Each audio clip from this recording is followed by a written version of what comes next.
they own the land. That's how they look at it. We don't look at it as owning it. We belong to it. It's different. And I think when you think you own something, you can do what you like with it. When you belong to it, it's part of you, so you're going to look after it like you look after yourself. And we need more of that in this government, in this country that rules us. And that's my idea of sovereignty anyway, us having an equal say in what happens with our people and what happens with our land. I look at the intervention, for instance, in Western Australia. If you speak to most white people about that, they'll say, oh, well, they had to do that because children were being abused, you know, because John Howard said, save the children about 40 times in one paragraph, you know, make sure the people knew. That's what I'm doing it for. So no, that's not why he's doing it. He's doing it to move those communities into 12 shires so they can mine the land that they were on. You know, most people don't know the truth and they don't want to know because it's too hard. It's too hard. And they're the sort of things that we need to be able to have a say about. And that's why we want this property, so we can have a say about it. We can have a say about it being kept, and say about it being shared with all people in its natural state, apart from a building. You know, we need to have a building because we've got precious things that need to be stored and securely stored, you know, for people to see. But apart from that, we're not going to change this land at all. If we can't keep it, what will be lost is a relationship that has been built up with the spirits here, with us people. What will be lost are some very precious stones and artefacts that Karno and I let Steve Strong hold and show. He signed a contract with us that he could keep them, he could show them, but no one was to touch them, apart from himself, at his shows. If we don't get this keeping place here, they're not going to come back here. And they belong here. Are they from here? Some are from here, some are from... There's a storyline, goes from here to New South Wales, and some of them come from along that storyline. Yeah. And Karno went to New South Wales and met the tribes up there. They acknowledged him as a sovereign, as a lawman, and he told them their story, which a lot of them never didn't know. I've never met, nor I think I'll ever meet again a person like Karno Walker. He would be the only Aboriginal person I have ever met that lived and breathed the old ways, the culture. He managed as best he could in a white man's world to live culturally. He's so inspiring. He mesmerised people.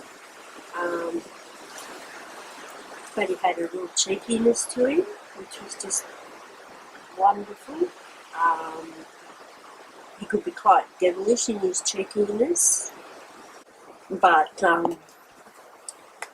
at the same time he could be so serious and so almost scary when he got really intense, or when he put on his paint and his kangaroo skin. He was a warrior. There was no doubt about that. He was a warrior.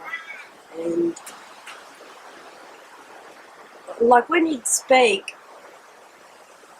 even though I knew a lot of what he's talking about, he just sat there and watched and listened because he was spellbound, whatever.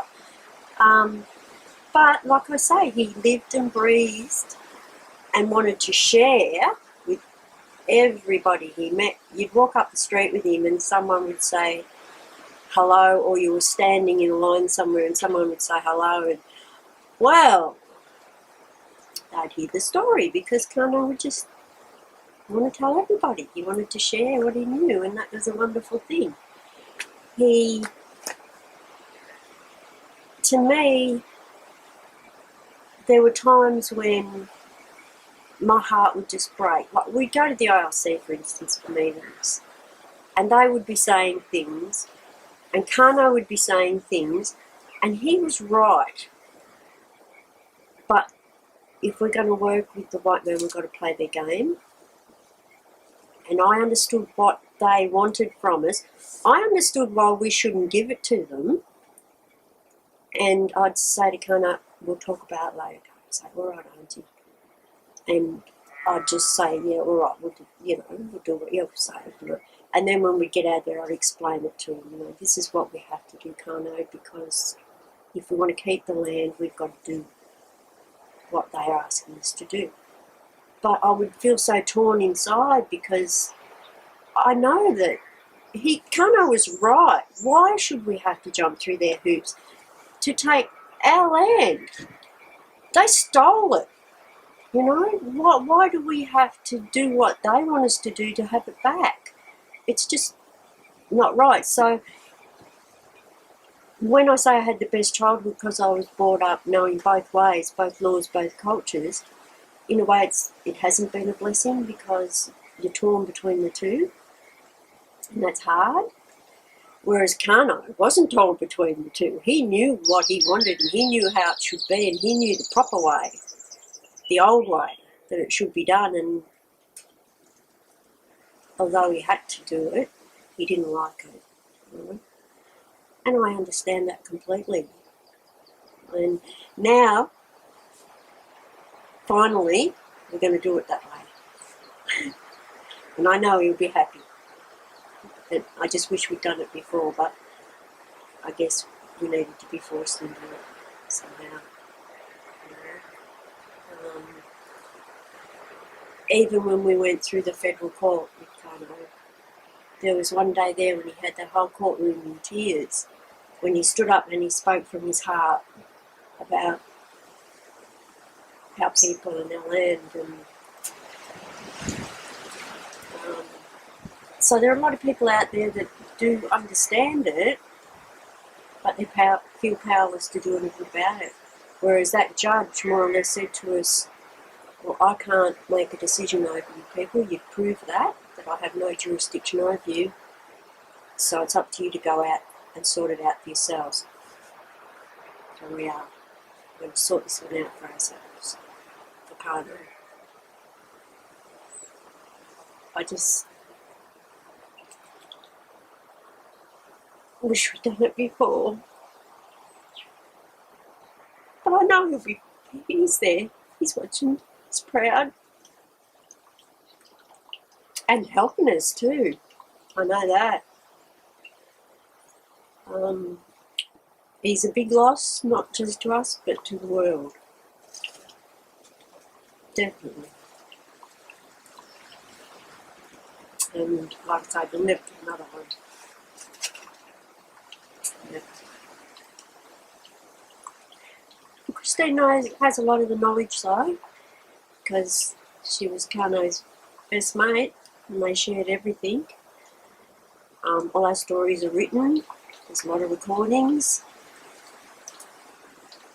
so it's not all lost, and that's the main thing.